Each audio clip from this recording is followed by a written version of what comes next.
What's up, ladies and gentlemen? Welcome back to another episode of Monte Poker. It's your boy Monte, as per usual, coming at you guys with episode 24. It's kind of crazy how we're on episode 24 already. I feel like I just started this stuff yesterday. If you guys were here last week, you might remember how we got totally smashed in our last session, pulled our first 5 a.m.er, slept only a handful of hours, and then ran to another table. We started that session around 10 in the morning, broke even on the loss from the day before, but what I failed to mention to you guys is that we ran off to another card room in the afternoon. So not only did we make our money back that we had lost, we went back for revenge to Outlaws. Unfortunately, we were stuck playing PLO while we were waiting for the 1-3 game to start. So I only got to play Texas Hold'em for about an hour before we had to leave because it was late. I was really tired and we had work the next day. So the first two hands you're going to see in the vlog are from that session, which was May 12th. And everything you see from that point onward is going to be from May 17th. I won't keep you guys waiting any longer. Let's jump into it. All right, ladies and gentlemen, we are starting this hand a tad late here. Sorry for not having the camera rolling when the action started, but we'll get you caught up to speed. So we had ace king of clubs pre-flop, made an open, got two callers. It was a king high board with one club. We made a continuation bet with top pair, top kicker, ended up getting one caller. So now we are heads up going to the turn, which brought us a 4 of clubs. So now we have the nut flush draw with a gut shot straight draw. Any two would give us a straight as well. So when our opponent bets $75 into a pot of 103, I'm not buying it. I don't really think that he has a hand that's better than ours in this position. I think he might have two hearts or some sort of pair plus straight draw, like maybe 5-6. Either way, we're going to charge him the maximum here in this situation. If I think I'm ahead, I'm going to get it all in while we are still ahead. 247 effective from my end. Our opponent quickly puts in the call and asks to run it twice. For those of you that aren't familiar with running it twice, it just means you run two boards. But since there's only a river left, that means we're going to see two rivers. Queen of diamonds on the top board, 5 of diamonds on the bottom board. So we take the top one with a pair of kings with queen 5-4, and on the bottom board we ended actually up hitting the nut flush. So we're going to scoop both of these pots against deuce 3 offsuit.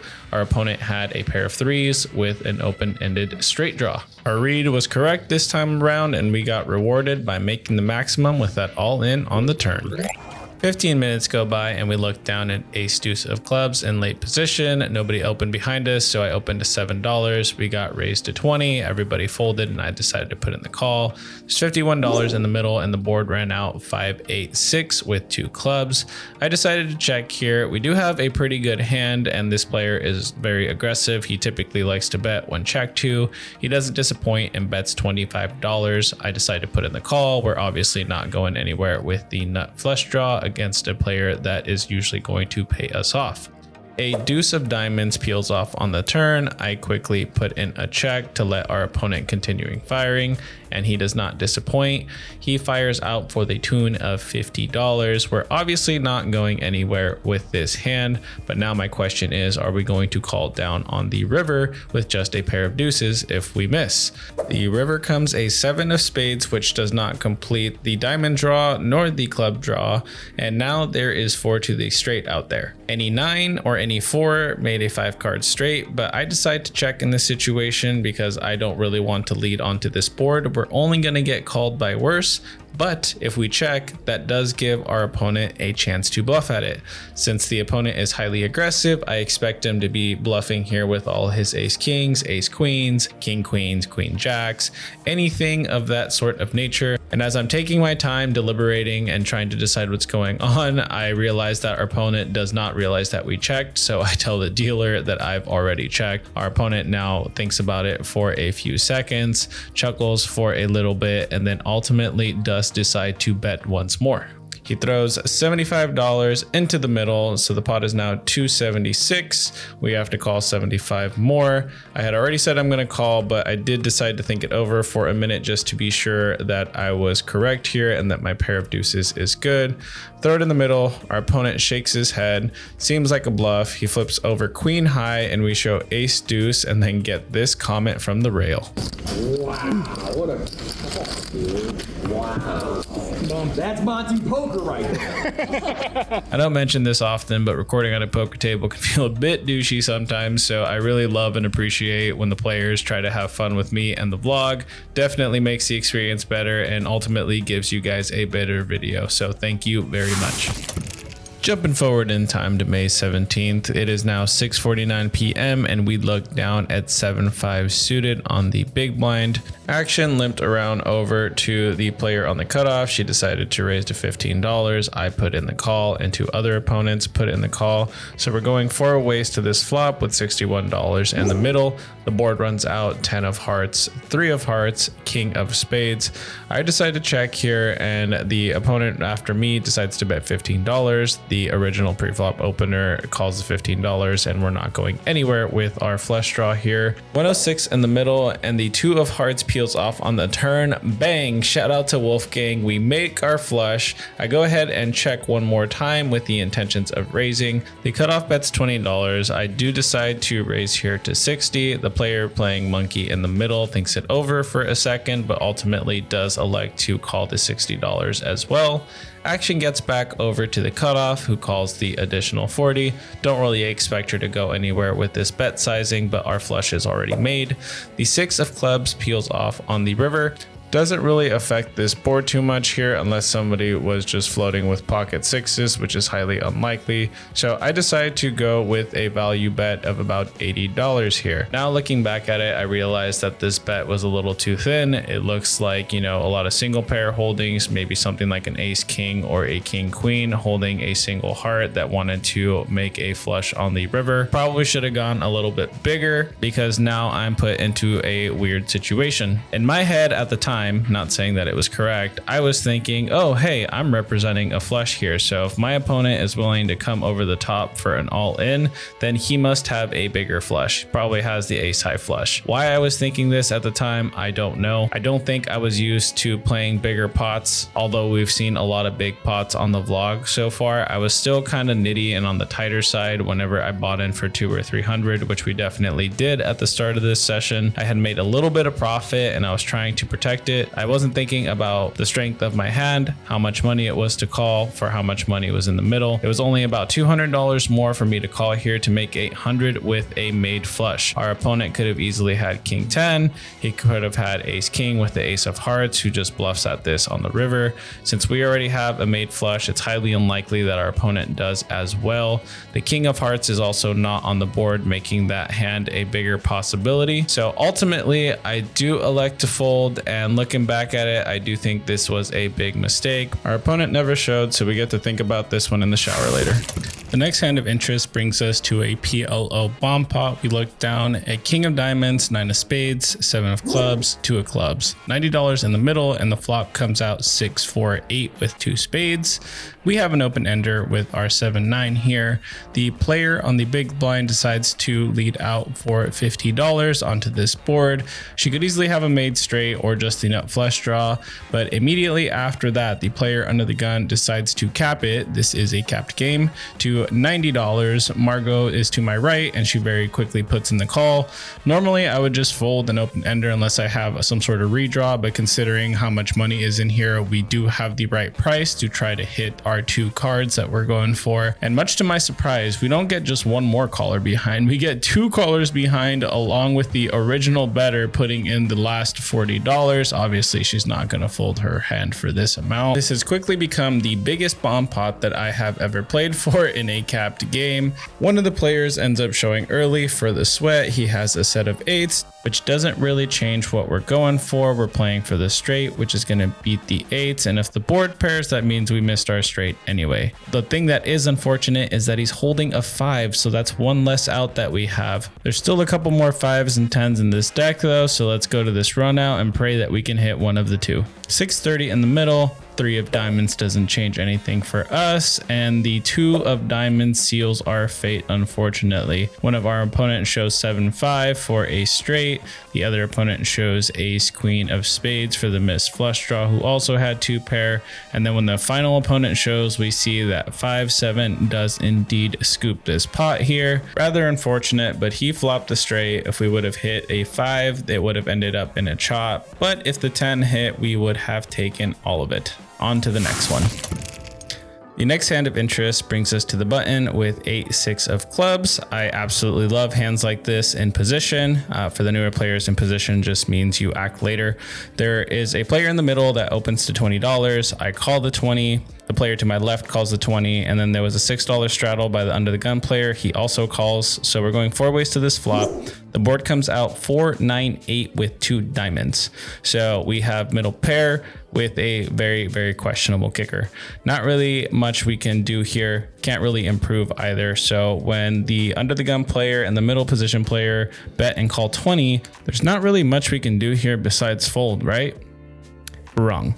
We've been playing extremely tight today. We've already lost a good amount of money by getting bluffed off of that flush. Well, at least I think we got bluffed off of that flush, and then we obviously lost the bomb pot. So I'm kind of annoyed and tilted, to be honest. So I'm going to get a bit out of line here. I don't think either one of our opponents is very strong. One bet 20, the other one called 20. So they must be on some sort of draw or just have some overcards. So we're going to cash in on our super tight table image right now and go for a raise. So that's exactly what I do here. I bet $45, and to my surprise, the under the gun player folds for only $25 more, but then we do get a call from MP2.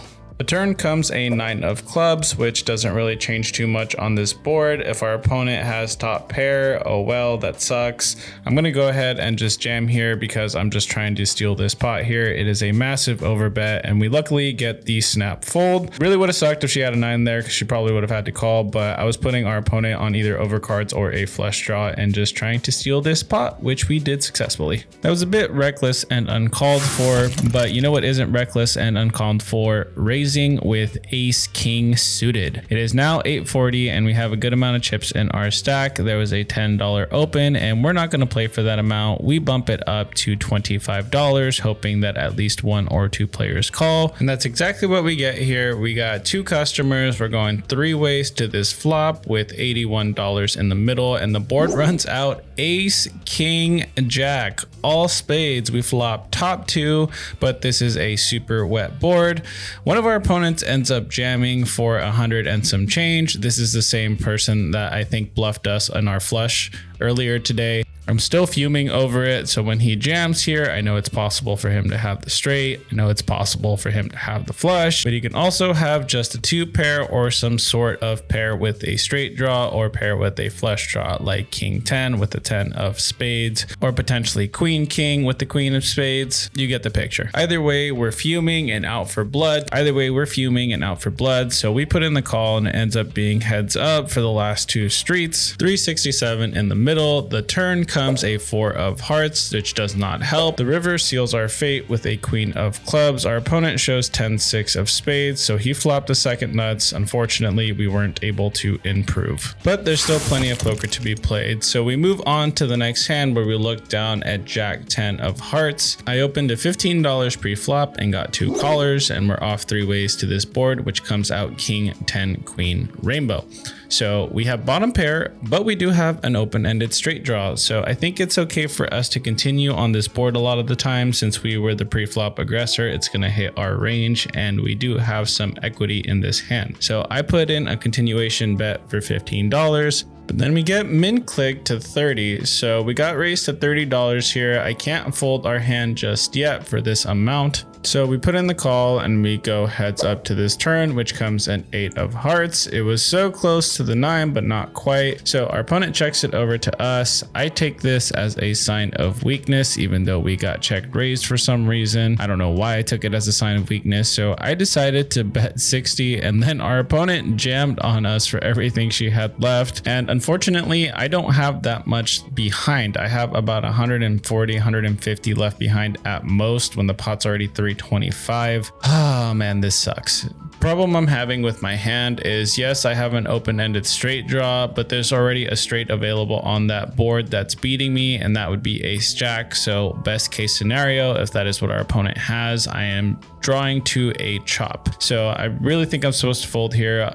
Unfortunately, I put in the call. An 8 of clubs hits the river, so we don't improve, and our opponent shows us the nuts. Who would have thought? And the camera falls over. Rather unfortunate. I don't know why I put myself in that situation. win, but you live and you learn. With every hand that we play, I'm getting more and more tilted. So let's try to reel it back in a little bit. We look down at ace deuce of clubs on the small blind. Under the gun opened for $10. Various players called. And when the action gets back over to me, I do decide to just put in a call here. Sometimes it's okay squeezing with this hand, but we've been running so bad and we're so short stacked that there's no real point to raising here. Better to just see a flop and get all our money in if we can. So $80 in the middle. The board comes out 3 of spades, 4 of clubs, 10 of clubs. Best flop we're gonna see with this hand, so I do end up ripping it for $100. We do end up getting 2 customers, but there's still action on the side, so they still get to keep playing this and you guys get to sweat this out with me. The turn comes a 10 of hearts, which unfortunately does not improve our hand, and top pair just improved 2 trips. One of the villains bets $20 into 300, which makes absolutely no sense to me. A quick call is put in, so we're off to the river now, which comes a 9 of diamonds, not a club, so we did not hit our flush. And I forgot to mention, we also could have hit a 5 for a straight draw, so we had plenty of outs. Unfortunately didn't get there. Villain number 1 bets 100, villain number 2 folds, and then we get shown king 10 for trips, miles ahead of our ace high. But you know what else is high? The amount of money that we put on this table tonight.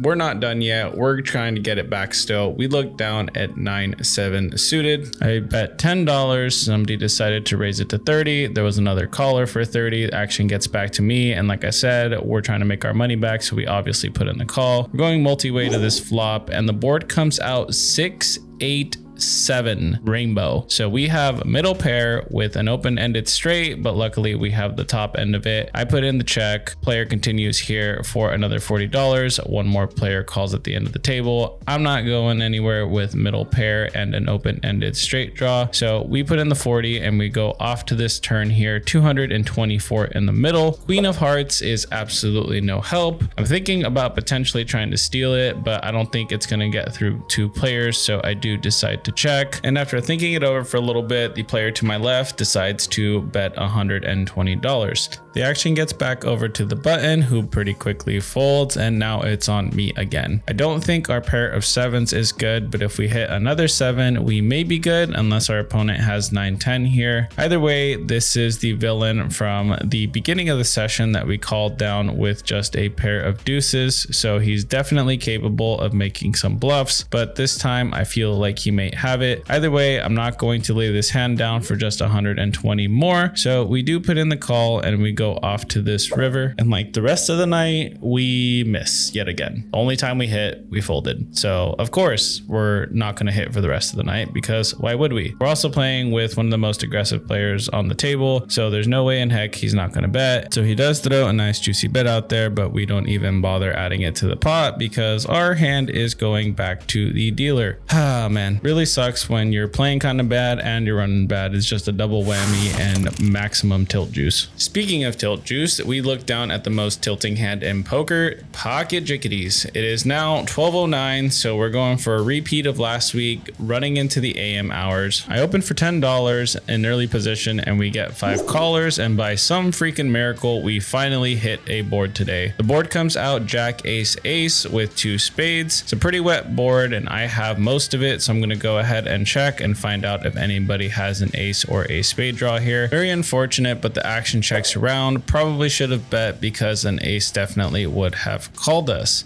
But to my surprise, the player behind us ends up betting $25. No reason for us to raise here. He most likely has the ace, so I'm going to go ahead and call the 25 and let him bet again on the river. The other players get out of the way, so we're going heads up to the river, which comes a 9 of hearts. No scare card with the spade for our opponent. I doubt he was on the spade draw because this player is a little on the tighter side. He bets $40, which kind of smells like a value bet. I'm going to raise in this spot, but I don't want to go too big. This player is a thinking player, and it's very hard to have him call big bet sizes unless he has an absolute monster himself. So I decided to raise to $100 and hope that this is a bet sizing where he just has to pay us off with trips. If we had gone for 200 or 250, he definitely would have folded. He ended up tanking for a couple minutes just for this bet sizing. Looked like he was going to muck, and then ultimately did begrudgingly pay us off. We show the full house. He throws his cards into the muck, and we finally scoop a pot, small as it may be. So even though we won that last hand, about an hour goes by and we saw a bunch of flops with some pretty good premiums, but unfortunately we weren't able to hit anything. So we are once again short stacked, but that's okay because we looked down at King Queen offsuit and we decide to call a $25 pre-flop bet. It is getting late. People are getting a little out of line. Action's absolutely crazy and everybody's calling freaking everything right now. So this hand is actually worth $25 at the moment. So a couple people put in the call. We're off to this flop multi-way. There was about $150 in the middle when this board came out, 9-5 king. I ended up just ripping it. That's why the graphics say 320. It wasn't 320 before this all in, but it is now 320. We get a snap call from under the gun +1, who is typically on the tighter side. So when he decides to put the chips in, I know I am unfortunately behind. Yikes. Maybe he flopped a set, might have some sort of 2-pair, but with a 9-5 king out there, 2-pair seems a bit unlikely. And I don't think he would call that fast with any sort of draw.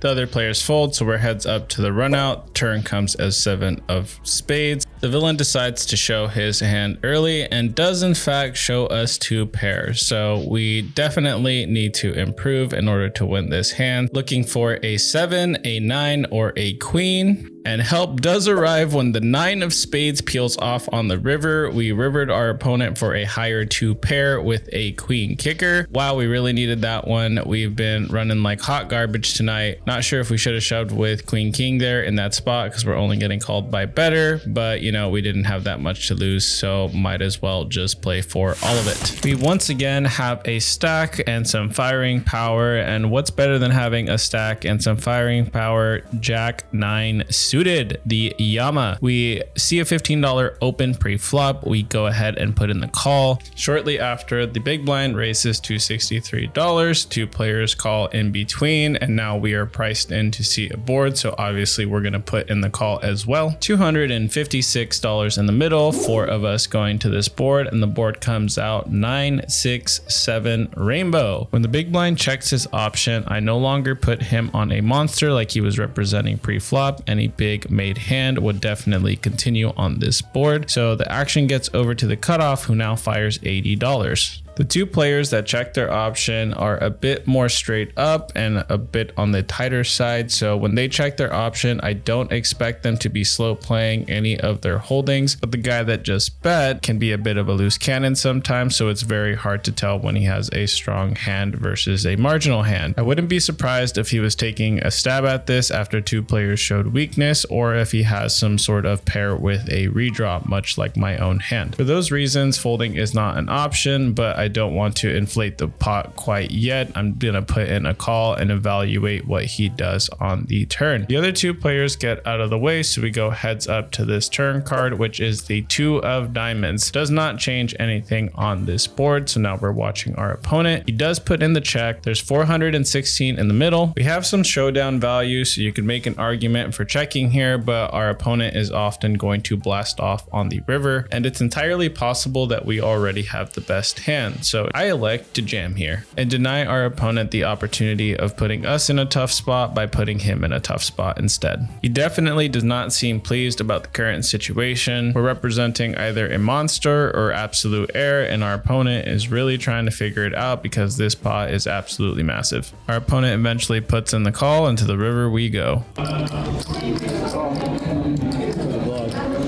the vlog. So do I.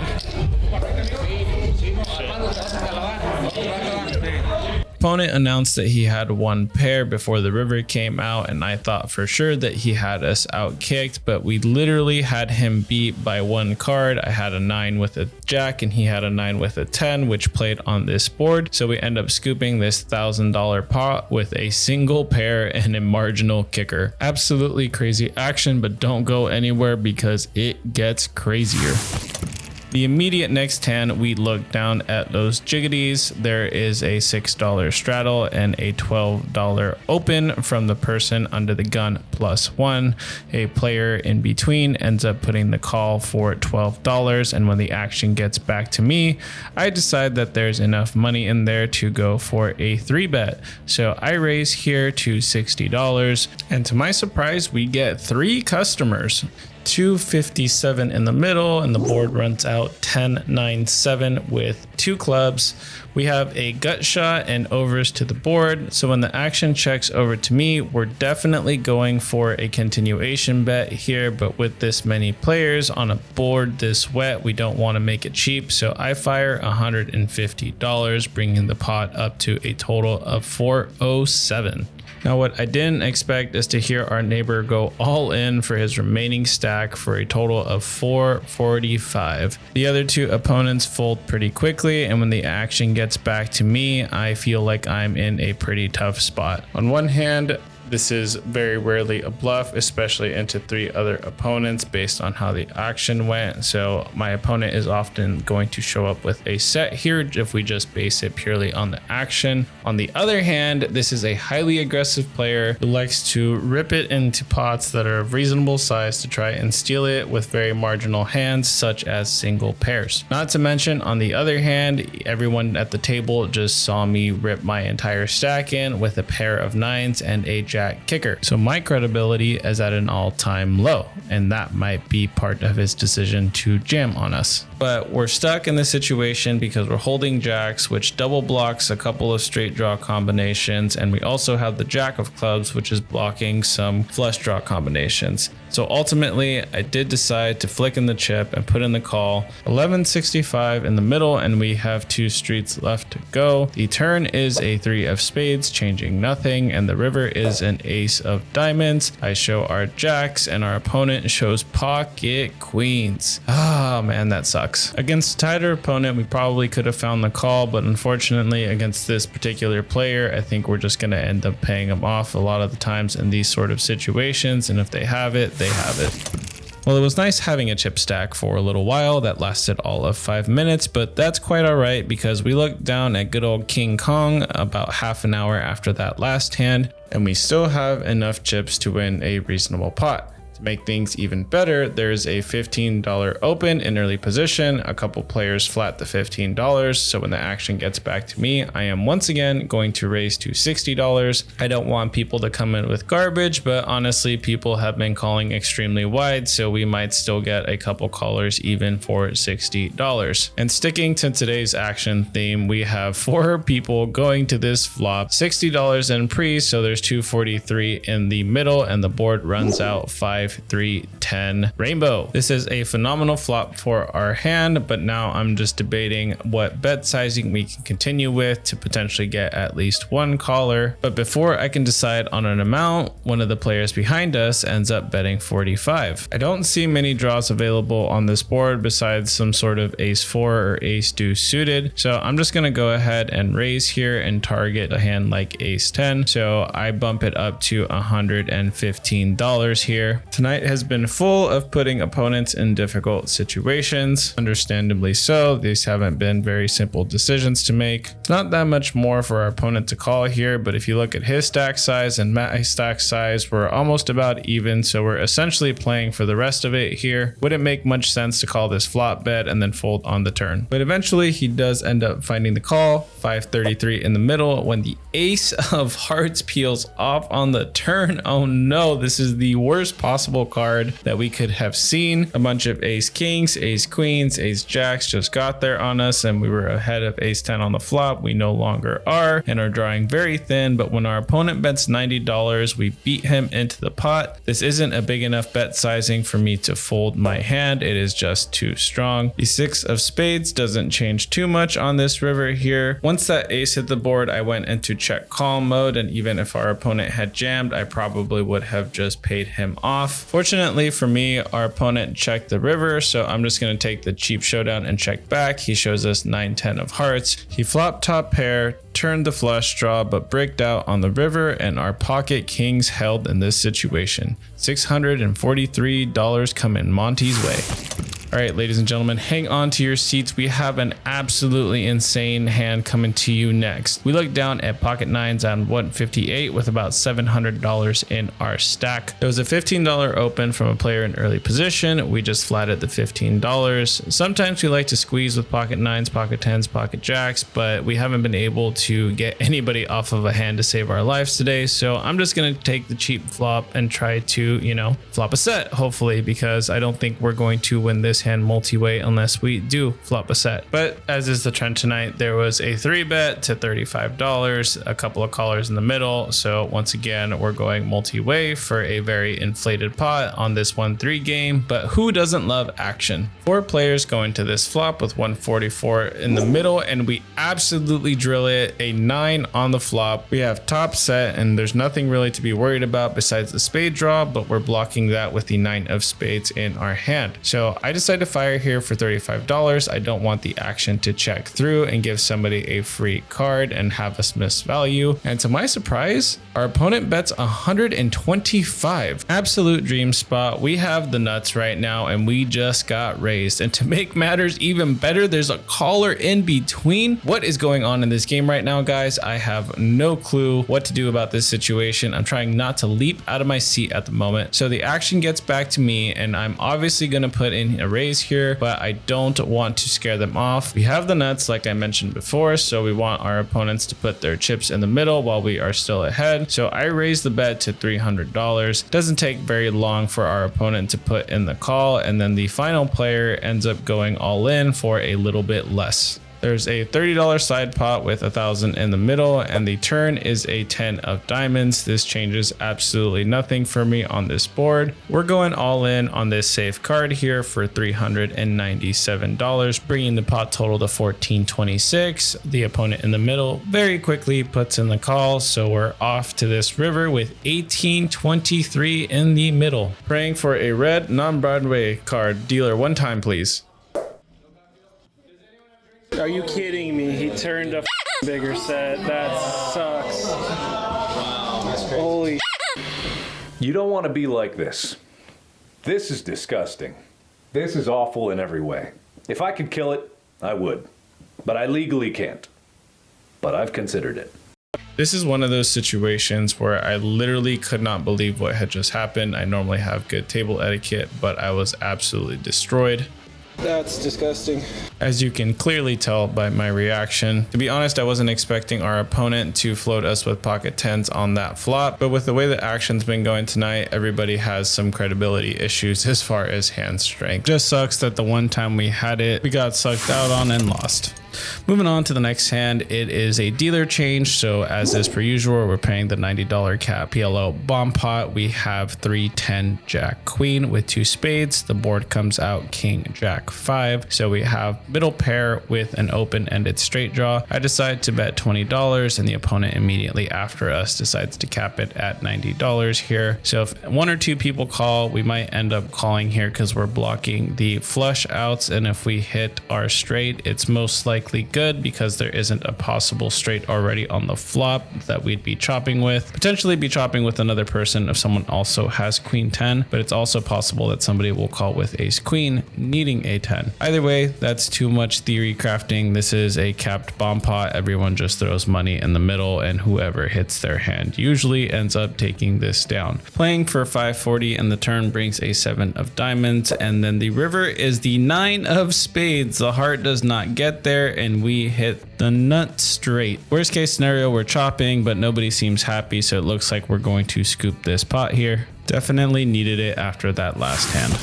All right, ladies and gents, we are at the last hand of the night. We look down a queen jack suited. There's a $20 straddle with the small and big in there, and under the gun decides to raise it to $60. With how the action's been going tonight, I'm okay seeing a board for $60 with this hand, especially considering that the button is very likely to call since he already has a third of the money in there. So when the action gets back to him, to no surprise, he does indeed put in the call. Everybody else gets out of the way, and we go to this board 3 three ways. 184 in the middle, the board runs out 9, 8, 10 rainbow. So we flop the joint and there's really nothing for us to be afraid of. To make things even better, we see the pre-flop aggressor grab a stack of 100 and throw it into the middle. Now I'm debating whether or not I should raise here, and in this situation I think a call is just fine. I think it'd be a mistake to raise here and get worse hands out of this pot. Let's try to keep our opponent stabbing at it. The turn card comes a 3 of diamonds. I'm hoping the pre-flop aggressor is going to bet out one more street. He grabs a couple of chips, thinks about it, but ultimately does decide to check. Me and this player have some history and I seem to run really well against him, so I am sorry, but it seems like I am just out flopping you left and right today. After he checks the action over to us, I decide to bet 200 and inflating this pot to about 584. If our opponent calls, it's going to be about $800 in there, so when we jam the river, it's going to be 500 into 800, making the pot about 1300, and very hard for anybody to fold any good hand in that situation. Ben takes another quick peek at his cards, looks back at the board, doesn't seem to like the situation that we're in, so we may have caught him with his hand in the cookie jar, flips over his cards face up right before throwing them in the muck, and we catch him on camera for a brief second. He had king queen offsuit, so he did have us pre-flop. We just out flopped him and made it too expensive for him to chase with just a gutter ball. And this brings our session to a close.